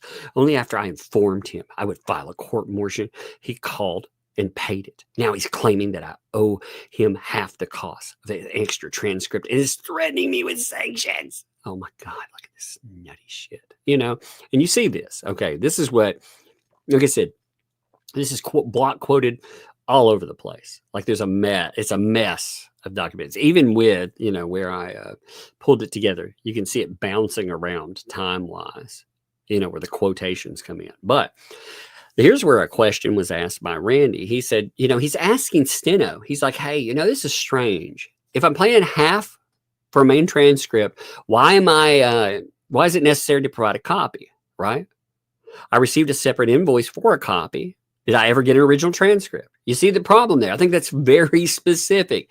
If I pay for the thing, then I get an original transcript. I don't get another bill later on for a copy that I'm getting. That is double billing. That is an accident. Again, that's not a steno because they weren't apprised of how they were going to be paid. But this is the kind of stuff that Bruce is flipping his shit about. This is why he's flipping out, because he asked for clarification. Randy was clarifying this with steno. Hey, why am I getting billed for this way? You know, it's so bizarre. And you have writing back, you know, hey, Randy, I'm just getting caught up here. Based on my quick understanding, it's very quick, so I might be wrong. You were supposed to split the court reporter costs. I don't know exactly what the agreement was and what exactly you were supposed to split. But I think I saw there was some agreement. What I think happened is that you ordered another or separate copy, so we charged you for that, which you may not realize you were doing when you ordered and paid, but that money didn't go to your 50%. So you see, here's the error, right? Does that sound right? Let me know if you need more context with that so I can chat to billing and our AR teams to see if there's anything we can do. You know? I mean, you see the message there. You see them? Yeah. Well, okay. So it's clarifying that. So there's the question, hey, oh, okay. So can we get credit for that then? Can we actually get credit for it? And you have the rest of this filled in with documentation where BBB is apprised of the fact that, yes, he's actually getting money. So here, check this out. 1 second. You can see this in BBB. See, BBB didn't include all of the messaging, which is fascinating to me. He actually only included part of it. You know, when he's talking about the December 19th, you know, he included the amounts there. And you can see how he does this again. It's so bizarre. He noted again in an invoice. Your invoice is your invoice. My invoice is my invoice. Steno says we're paid in full. Please tell me why I should pay 100% of the invoice and half your invoice. You know, and you have one CC'd with steno. Again, we've paid steno. We already seek one half of your invoice and move for sanctions today. Please pay one half of the invoice for the second depot by 5 p.m. or we're filing a sanction. Counsel, we paid Steno in full, including half of your invoice. I mean, look at this craziness. You know, you see how he tries to set this up and tries to make it sound like Randy's a bad guy when Randy's like, dude, I've paid my part. I've gotten everything done. If you're going to try to rip us off here, man, I'm going for sanctions. And he's like, oh my God, you didn't do it like this. And Randy's like, dude, I talked to them. You should be able to follow this. I mean, I think it's very easy to understand. You know, again, I pay for something that comes with a copy. They were confused. They didn't realize that I was doing that. Therefore, it costs blah, blah, blah. The costs are crazy too. Now, you know what's fascinating about that too? Here's another fascinating little dilly. We get to find out the specific costs of this stuff. You see how much having somebody, a court reporter, come out and cost somebody. That's expensive, you know? So that's one thing, like for BBB, for these whack jobs out there. They don't just have to, you know, when you're talking about court costs, they don't have to just have a lawyer. Lawyer's expensive, but they're right about needing experts and all of that other stuff too. They wanted to go to war with this guy. And then they complain about costs. Isn't that fascinating? You know? But anyway, I thought this was a good filing. I think Randy, he goes about answering again the claims that they're put forth. 4, really 5. Like I said, there's 4 claims when they're grouped, but we should call them 5 claims. You know, that's the way Bruce presents them. He presents them as 5 claims. And like I said, it is wacky the way that he plays this stuff up. Again, like him not doing things. Check this out. This is his presentation of like his accusation of fabricating quotation. Look at that. Look, he's like, oh my God, this is how you be sanctioned and stuff. It doesn't address what he did, which he made an absolute mess of his filing. He did something that law students would get in trouble for. I know in other pursuits, like if you're writing a psychological paper, for example, right? You have a specific format that you're supposed to present that in. I used to go in and I would teach that format to people. I taught that at an undergrad level. So I know that, you know, you're taught all throughout schooling how exactly this stuff's supposed to be, how you're supposed to present documentation. He doesn't do that. He said, all I did, and it's actually in his bar complaint that he put out against Randy. He said, what I did is I pushed the button on the service he found that in, used the copy and paste function. So he just copied and pasted something in, and he didn't format it. He just took it directly from the way that it was set up on said website. That's not just sloppy and freaking lazy, but that goes against everything you're supposed to do. But again, he answered his claims. I think it was a very, very good way of answering. He doesn't get nasty or anything. That's not how Randy does this. You know, Randy's never gotten nasty in his filings, like say a Bruce has. You know, his filing, again, it does call out the bullshit though. It calls out the fact that when he was going after, for example, when he's talking about Amanda Martin, you have every right to go and to find out what Amanda Martin knows. She with the time period, everything else, she is in that time period. There also, again, is an assault that takes place. Plus, she's asked about the signs and more. So that all has relevance within this.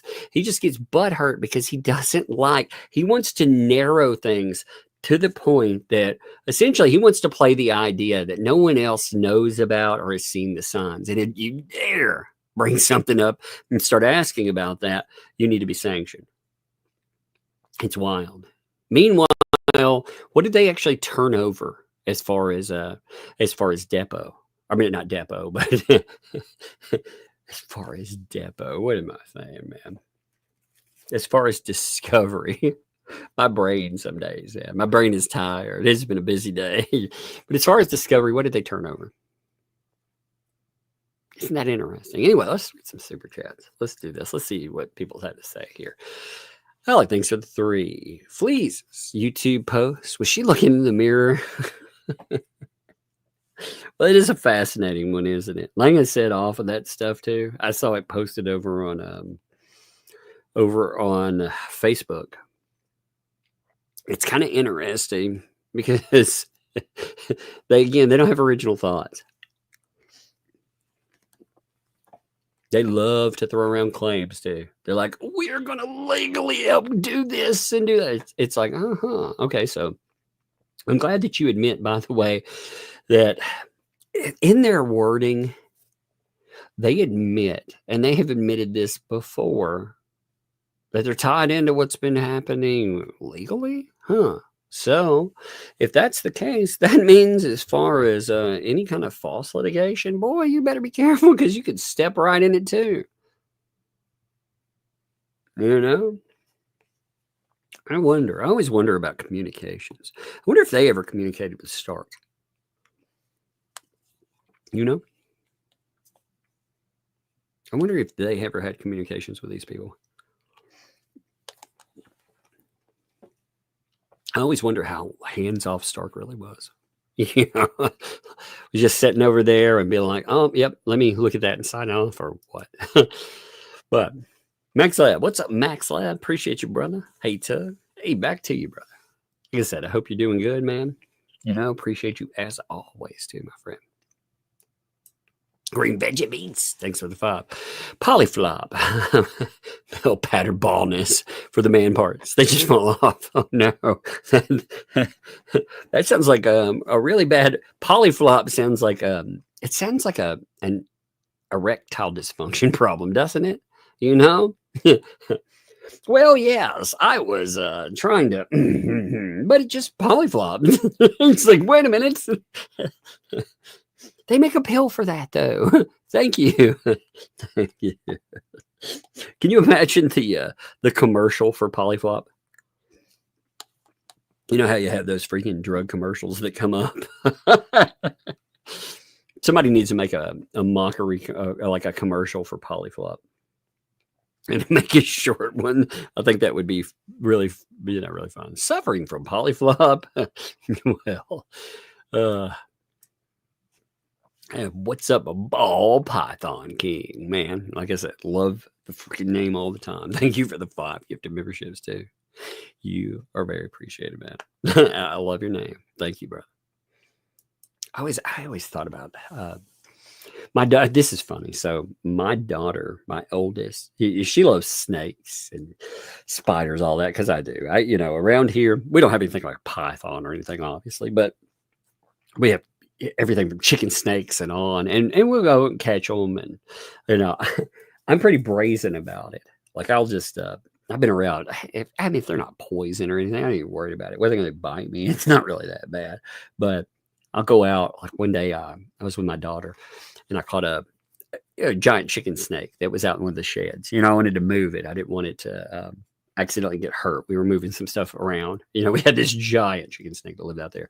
So I went out, caught it, moved it over to a barn, caught it, moved it back later on. And it was kind of funny. I was thinking about that. But my daughter, she always liked snakes. And she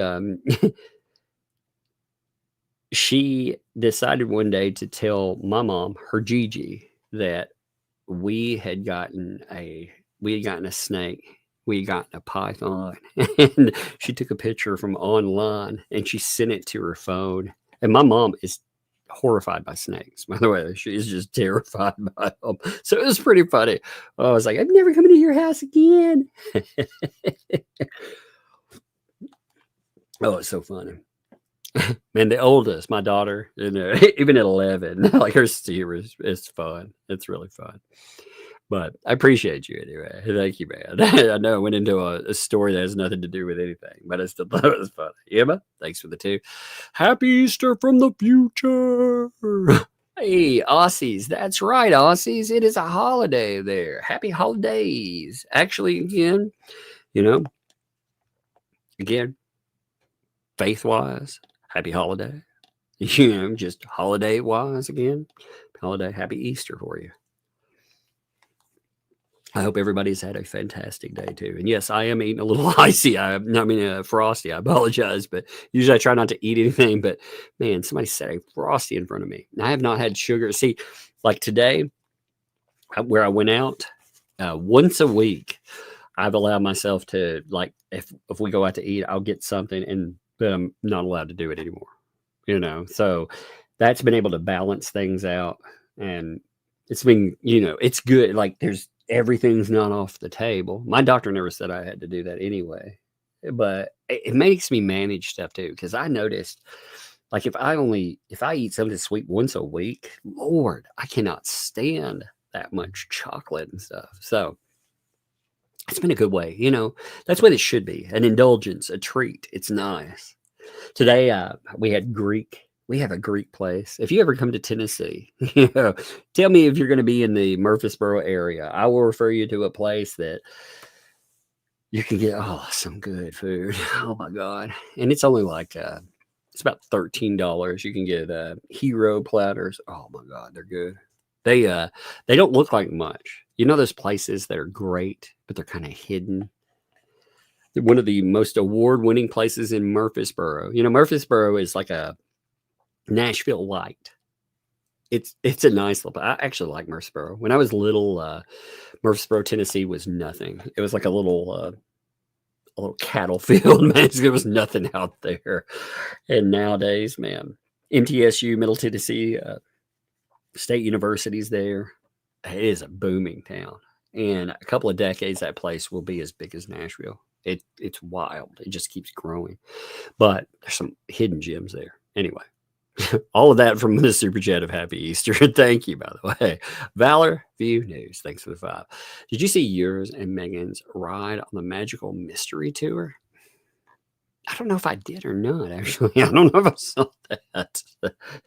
Let me know, like, if I missed something fun or funny. I might have. It's just, again, my brain is not all with it.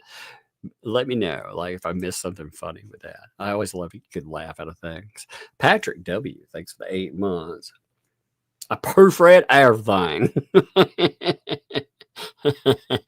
This by tree structure. I love that quote. That is so funny. Yes, I proofread everything. Insured. Mud Dog, thanks for the 2. Pretty sure you mentioned balding chicken yesterday. Yeah, I actually I should have noted this. So for Grok, I put in new instructions on what I wanted today. Because yesterday I was like, it didn't understand. The one thing that I clarified is that Otter Creek didn't have otters in it. So that was one thing, but I'll have to go back and read through the command because it's not very long, but I don't think I put in balding chickens with that. I think it actually put those in itself, so I'll have to go back and check because I didn't copy paste my command. I went through though. I didn't like I said, it had otters swimming in Otter Creek. And I was like, there's no otters in Otter Creek, which I understand. AI would make the mistake on. But yeah, you're right. I should have clarified that. Thank you for noting that, my dog. Your bond. Thanks for the 5. For Bug, for the Tooth Fairy. Hey, thank you for that, by the way. Thank you very much. I appreciate it. She's been so funny today. She's so proud of losing her tooth. So that is so nice of you. Cunning Linguist, thanks for the 2 there. Grok is following this crap. C to the R to the A to the P. You know, if you mention something, it may know. Let me ask it. Let me see if it knows anything about this this case. Do you know the case Jerry Hales versus Lynedd? Press. Let me see if it knows it.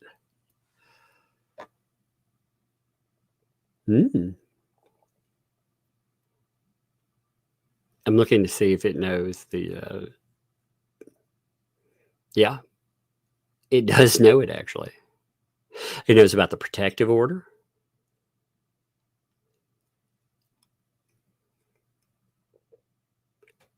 It doesn't know everything that's attached to it.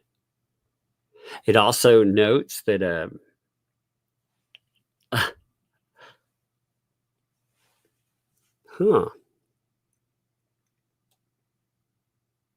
that's interesting. Bruce, by the way, is noted in Grok. So Bruce, this is fascinating. You know what this means though? Like when you read through it, it talks about, so this is actually kind of interesting. Let me copy this real fast. Like some of this is going to not be correct. It bases some posts and a few things like that. You know, it'll pull up things off of that here and there. But what this tells me is, in its descriptors, what it's pulling from conversations is that it knows enough that it brings up Bruce. It talks about Bruce and his attachment to this and more. And to me, that's fascinating because again, it's noting not a lawyer, but it's noting him by name. So that says, limited purpose public figure. That means he can be criticized, baby. I will copy that though, and we will talk about it another day. It's kind of fascinating though. I'm glad you made me think about Grok though, cunning linguist. That's great, buddy. I'm glad you actually made me think about that. Wheat Toast, thanks for the gifted membership there. Thank you very much, Wheat Toast. Appreciate you. Jamie, by the way. Jamie, I'm taking pictures of everything that has come. Now, here's one thing. Did I get the package you sent? Can you write me on my email? Just a note. Yeah, this is terrible to say it this way. We have 15 packages come. And again, typically I know who sends what and everything else, but I can't remember who sent things here and there. Because, you know, when you're dealing with two little girls, when they see stuff open, they're like, oh my God, this is amazing. Like it was like Christmas in April. There were 15 some big packages sent to them. And I cannot thank you all enough. So just, I want to know what specific thing is with that. I want to thank everybody that has sent stuff. I've been photographing things, like I say. I'm trying to commandeer things from the kids because there was an art kit, for example. You know, it was sent and there were beading kit. There was a clay activity kit, things like that. They just take off with them. They're like, oh my gosh. I had to, they had tribbles. There were a couple of Star Trek tribbles. They took off with those too. Now, some of the stuff I was like, no, don't take off with that. You know, like the buttons for activities. They wanted to. There was a yarn kit that was, so many things. Again, almost everything that comes to the girls. The only thing that came from me, and this is amazing, by the way. I've got to photograph this and show it to you. You know that picture that that Megan Fox has, you know, with the little, what do they call that? The little diamond art, you know, with the little bead looking art. Well, the same person that did that one for Megan did That Umbrella Guy for me in bead art. And it is freaking cool looking. I love it when people do art. If you're an artist out there, you say, again, remember, we do comic books and stuff. I love seeing people's artwork. So people that send stuff like that, I love that stuff. I also had something I haven't taken a picture of yet either, but Hales sent a package, like a joke package, and it said it was a pencil sharpener, and it says tug across it. You know, it's just like a little pencil sharpener with TUG on it. And it was, it says, keep it sharp or something like that. I thought that was funny. It was just a random thing with a pencil and one of their stickers. But I thought that was kind of funny. Yeah, Jamie. And again, thank you very much, Jamie. Typically, I hate saying it this way because it makes it sound like I'm disorganized and stuff, and it's more like people have knitted or what the hell do you do with yarn? Is that knitting? I cannot remember. My brain is, like I said, Medicaid. I took my meds like right before the show too, so it just jacks me up a little bit. But we had a scarf, hats, just all kinds of stuff. Plus animals. Like I said, the kids ran off with the box label for this one, but somebody sent little animals that were made, and I'm taking pictures of those too. But there was like a axolotl, I've got a kangaroo. There's a bunch of them, but they are so freaking cool. So UFO, again, everything you all send like that is amazing. It's fascinating. It's much loved and appreciated. So thank you all. Yarn can be knitted or crochet. That's what I was going for. Thank you. My mind, like I said, my word, it would not come to me. So thank you for hitting that. But again, Jamie, everybody out there, I cannot say enough. It makes the kids happy, So that's the best stuff. Betsy, thanks for the 5 there. LP's letter to Belitho is pleading her case just like she did with Judge Grudge. Yes, hopefully he'll tell her what she should do, what she should do, and give her advice, etc. Yeah, that would be really. We saw how well that turned out then, right? Bruce. Bruce pulled the same thing in the Fed 1 case. He played his entire case and more in the filing that he turned in when he was asked why he shouldn't be sanctioned. It was, Belitho should have called that out. He should have. And maybe he will. But he should have been like, no. Because that was not, it's beyond improper. That's the kind of stuff that, again, leads to appealable error. Like Jeremy Hale has a hell of a case for appealable error as far as any of this stuff, if it's not noted. When somebody goes in and improperly pleads case, because Randy cannot respond to certain documents. If somebody goes in and improperly tries to put in all of this information, those create errors. And LP, with what she did the other day, the claims that she made, she not only improperly, she went improper. I'm going to say everything that she did with that was improper. Now, we'll see what the court says about it, but with her trying to plead her case and more, yeah, we've seen that happen. And judges are not supposed to be there as your pals. They're not supposed to be there to help you out. If you are pro se, it is up to you. And again, LP has made plenty of money. So the idea that she does not have the funding to go out and to do this is absolutely absurd. They want to call it whatever, gifts or whatever. They have had over 50. Most of us will never see that amount of money, but they have had access to a lot of money. Also, we haven't seen any updates about building and more. So if that money is not available still, where to go? Again, they keep going back and forth on that, though. They keep saying, 1 month they were like, oh, our money's almost gone. Then they're like, oh, it's all here. It's all saved away. And if you're trying to hide that, here's another issue. I would put this to 2L too. If you're trying to set on that and call it, quote unquote, gifts and not give it to her yet because you're afraid that that'll show up as income, that is fraud. That is fucking around with a federal court. That is the kind of stuff that gets you into major trouble. So she just presented that she has, a specific amount of fixed income. She made no notation whatsoever about that amount of money that has been sitting out there. All of this money that has been garnered. So it is either spent, it is no longer available, or if it is available, like they keep saying, that should have been noticed. Because they are sitting on money. It doesn't matter if I had it in savings or checking, then that would work into the same thing. They can just hide it and be like, oh, well, they're sitting on these gifts for me. No. Not how it works.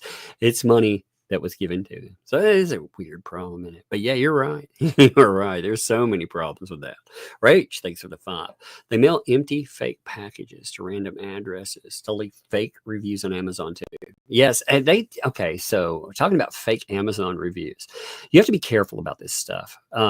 Actually, what they'll do, this is how they end up with verified purchase. So verified purchase, you can tell who uses a product and not. But when you see verified purchase on Amazon, that doesn't actually mean anything. Because what they'll do, a company will mail a code for a product. You know, they'll either comp you a product outright. They'll go and they will recomp money. They'll either give it to you upfront or after the fact with PayPal. They like to do it through PayPal. I get offers for stuff like that, which is highly illegal, by the way. But they try to do it all the time. I get offers all the time from Chinese companies, especially these drop shipping companies. Yeah, and a lot of people there are groups with tens to hundreds of thousands of members on Facebook where they get free products and they do this, even though it is highly illegal to go in to buy positive reviews, because they'll tell people, you can get this product if, you try it out, you give us a positive review. It's like, wait a minute. But Amazon never has any problems with it either. They do that Vines program, which again, I used to be part of, but I found that over time, the products got crappier and people would still give it. If a person is not paying like $100 for something that's free, a lot of times people won't review. They're not as thorough as they should be. And I'm not saying they're doing something wrong necessarily. A lot of people, again, if I give you something that's worth $10 and you get it for free, you're like, hell yeah, this is great. But if I charge people, if I take your review and charge people $50, that's crazy too. But there's all kinds of ways they get around that stuff. I watched that for the longest time. I used to, like I said, review product before the new rules that were implemented on that. I used to review a lot of products through Amazon. And I got to the point where there was so much drop shipped crap that I didn't want to do it anymore. There's too much scammy crap. Bothered me. I have my favorites. Thanks for the 2. The colons are Lynette's tears. Maybe they're tears in the rain. Maybe that's what they are. Oh my God. It looks like somebody drunk staggering across the page. I mean, look at this. Oh my God. I want to see the best explanation. What exactly are these right here? What does that remind you of? Best explanation wins. Let's see what people come up with. Dr. Anna George. Thank you, by the way, for the membership. Thank you. Well, thank you for the membership. Welcome to Tux Thugs. Thank you for that, too. I appreciate you very much. Oh, man. I would love to see like some random people's thoughts on all of this. And people that are outside of this. I need to start asking more people. Turtle Tracks, Crooked Evening, Little Mouse Poopages. It does look like old Computer Punch. It does. Like those old dot matrix things. Asteroids video games. Musical notes. Dance steps. Dance turn. Drunk rabbit tracks. The eyes of the little people in the walls. Is that what polyflopping looks like? Yes. Dribble marks from crying. Alcoholic braille. Oh my God. Drunk ants. Mouse poo comes up a few times. Chicken tracks. We got a few asteroids though. See, yeah, it works there. Flea dropping, so gross. Don't get that around me. Space invaders. Oh my God, there's some good ones. The bombs. Yeah, man. I've been playing Millipede lately for some reason. I've been stuck on it. I won't say I'm great at it, but I like to play it. All right, White's Graham. I thanked you for this before, but I do want to thank you again. Thank you very much. That is very appreciated. Thank you. Sticky. Thanks for the 10 there. Okay, chat. I need to do family stuff. You are also fam, but you know what I mean. Yes, indeed. You know exactly what's meant there. You know, behave, no caps, be nice, no politics, religion, and mind the mods, or there will be trouble. Yes, indeed. You know, and remember, we all have our own beliefs and everything. It's just fighting over it. Like, that's one reason I may goof off on, like, Flashcast, for example. You know, social and political topics will come up sometime. And we talk about the train wreck, you know, everybody there. But this kind of stuff, I don't like the division that creates, you know, because it's, I mean, you're allowed your own opinions, obviously, but we're all united under something else. We don't need petty divisions knocking people away from what's an important topic and important topics, period, you know. That's why they always try to use, you know, you notice when these weirdos take aim at you, you know, like Bruce, for example, when he took aim, you notice he used politics. 2Ls try to use politics too. These people too, some of the worst scumbags in the world. I'm like, it's not the dunk on you think it is. I'm like, oh, I don't want to be united with them in any way, whether it's politics, social, whatever. So maybe that's not the dunk on that you think it is. But you notice they try division through that. That's stupid. It actually leads to a climate of fear. Anybody that has that opinion, maybe they vote a different way than them. You notice people in their chats, they're afraid to speak up. Look at how people like Dave the Donor, there's a new one. Like I said, there's a new person getting treated like garbage too. It's been crazy. Skiffer, by the way, thank you again for the 2 there for the boat training. That was funny. Andre, thanks for the 2. Hey, Tug, happy Easter. Uploaded videos and shorts. I'll have to check your stuff out, my friend. I'll have to check everything out. Thank you, buddy. You know, I hit Just Jay with this, by the way.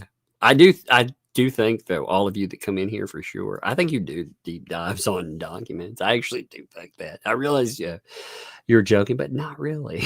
You know, again, you all spend so much time going over.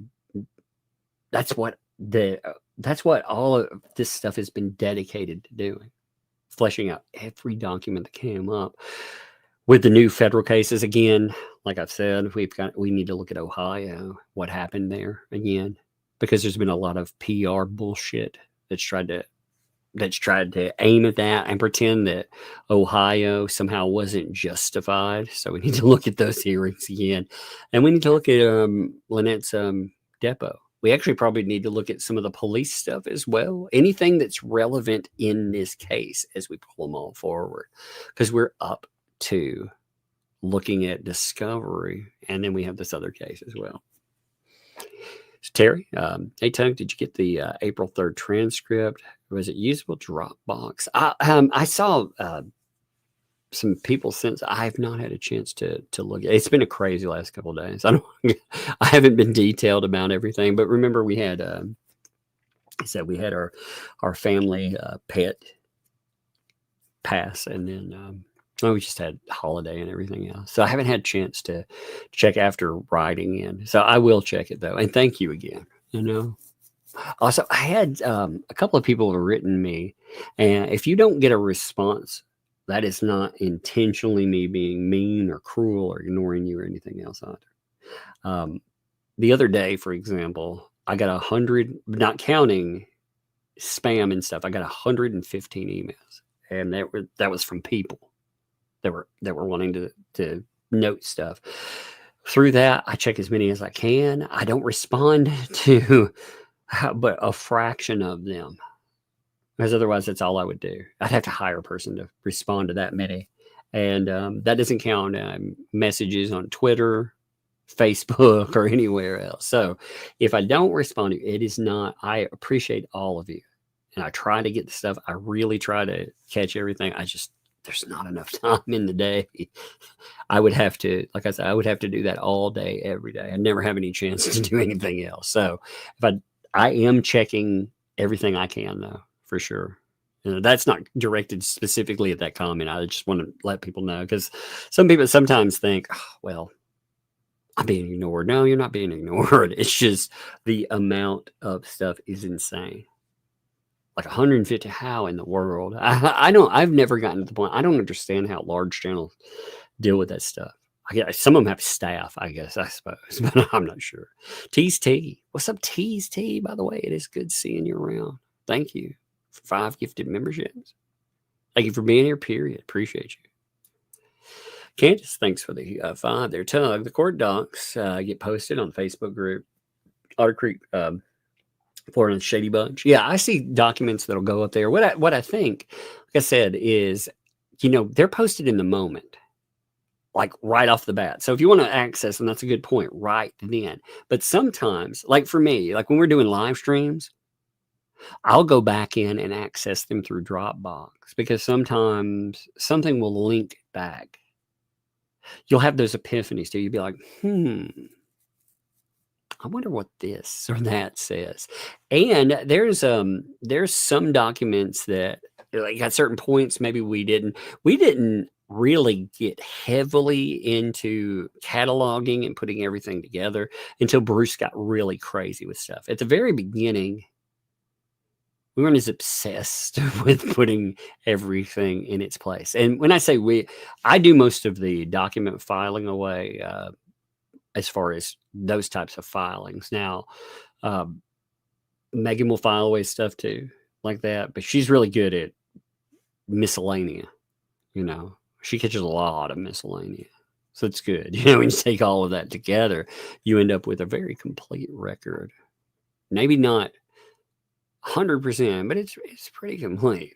But yes, I agree, Candace. Like, if people want a document in the now when it comes up, if you go to Facebook and you go to the Otter Creek, Florida Shady Bunch, you can just search for it. You'll find it. You can find the documents there. That's a good note. Yeah, if you want them in the media.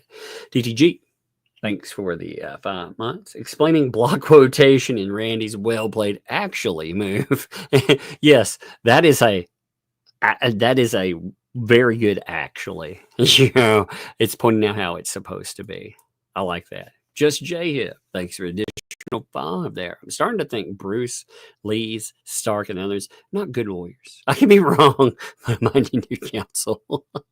I don't know, man. You can get your shoes shined. Your shoes probably look really, really good. You just stand right in front of them and all the drool coming out of their mouths.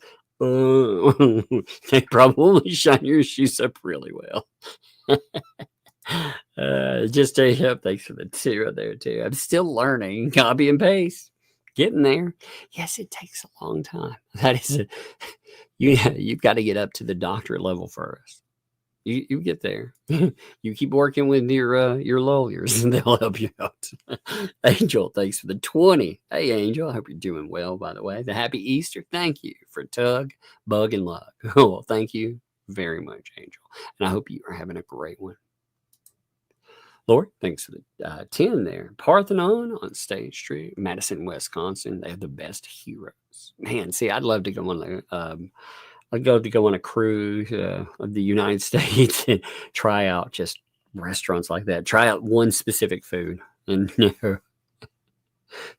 that's what's got to be nice about the uber rich. I knew this guy, a YouTuber. I'm not going to say who, because this is the kind of stuff that makes you look like an a-hole. But this person has ungodly amounts of money, and they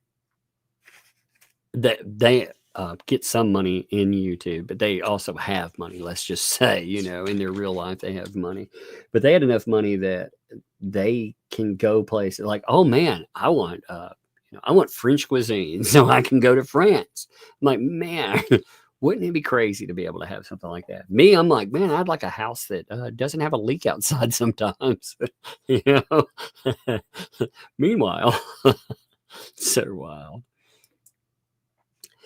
Green Veggies, thanks for the fun. What are the what arts are the girls into? Like, what do you mean? Like, what do they like to make? The oldest, if you're talking about creation, she's wanting to get into. Now, this is something I don't know anything about. She wants to make stuffies, like stuffed animals. But people. She's been making stuffed people from The Stand, of all things. The show or the book. She's actually looking at the show portion. I was like, what are you doing? And she said, oh, I want to make this. I was like, all right. You know, but she's been trying to figure out how to make stuffed figures. I shouldn't call them animals. I guess it's not an animal, but like stuffed figures. That's what she's been working on. But she's trying out crochet and I mean all that. She just likes to create stuff, anything that she can create with. And the little one, she's into whatever her sister's into. You know how little ones are? They mimic the older one. So anything that she's doing, the other's doing. Just Jay, thanks for the vibe there. I'll send a link later. But Tug makes Lickman eat his pig. I will pay his mortgage for a month.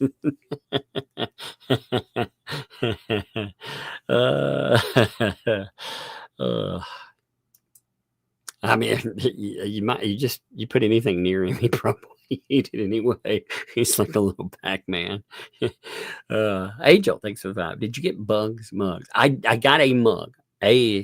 So if that's what you mean, Angel, I did get one that came in. I got a Pac-Man mug. It's one of those seeded ones. I'm sorry, I forgot to mention that too. So we did get one for her, which is great because she needed a replacement for that Pac-Man one because I hated the message that sent. You know, she was trying so much to clean and help, and bam, one falls off and breaks. She's like, oh, I thought I just left it there, you know. So, Valor View, and thank you, Angel, by the way, very much. Valor View News, thanks for the 2. I sent you an email with a link, mystery tour. I'll check it out then. Thank you. I'll make sure. I may have seen. I don't know. Some of my Melrose, thanks for please check email snippet of Charming the Print. Oh my God, I've got to go look at that now. Where you mentioned that. Oh, that's gotta be great. That's gotta be good. I will definitely check that out. Let me see. Hey, Chris Brown, thank you. Sent through Cash App, actually twice. Sent 2 Cash Apps for candy. A couple bucks there. That's awesome, man. Thank you for that. That is all of that is appreciated. Like I said, you know, it's awesome. The kids, they also, you know, it's not just that they see that people are decent human beings. You know, we in our world these days, we see so much negativity that it's actually nice to be able to say, look, kids, decent human beings. You know, it's much more rare than one might actually think. And it shouldn't be. All right. I'm going to link you all tonight to Flashcast. Okay, that's where I'm going to redirect tonight. I do that on Saturdays with the caveat, again, as always on this too, if you are offended easily, it is not the place for you. Okay, I do not want you going over there being like, oh my God, what have you directed me to? You know, if you offend really easily, it will offend you. You won't like it there. But if you want to have fun, laugh at stupid things, you know, anything can come up. It can be social, political, who knows? If you want to enjoy it, there. Yellow Flash is an old friend of mine. You know, I met him when I started this mess way back. And I think I knew him when I had less than 1,000 subscribers. So I've known him for a long time on this platform. And anytime I've had a problem or anything else, the guy has always been there. Good people, you know. So A lot of good people go over to Flashcast too. Now, will they offend you on stuff? Sure. You know, but at the end of the day, the best people, they'll stand with you too. And that's what matters. So I'm going to redirect you over there. We're actually early tonight. Let me see. I think we have like 16 or 17. Remember, they have a 15-minute, for no joke, intro of 15 minutes. So I can't tell you what exactly the time of the show starts, but it's later. But appreciate you all. I think Shizzy's live right now as well. Every other day, I usually redirect to that. Tomorrow, I don't know if I'll be live or not, by the way. If I am live, then we'll see you tomorrow. If not, you have a very good Easter holiday. Again, I've live streamed the other 2 days to make sure that we could all be together. But yeah, you know, but you remember, you're loved, you're cared for, and you're appreciated. So thank you. I'm going to redirect you, and we'll see you.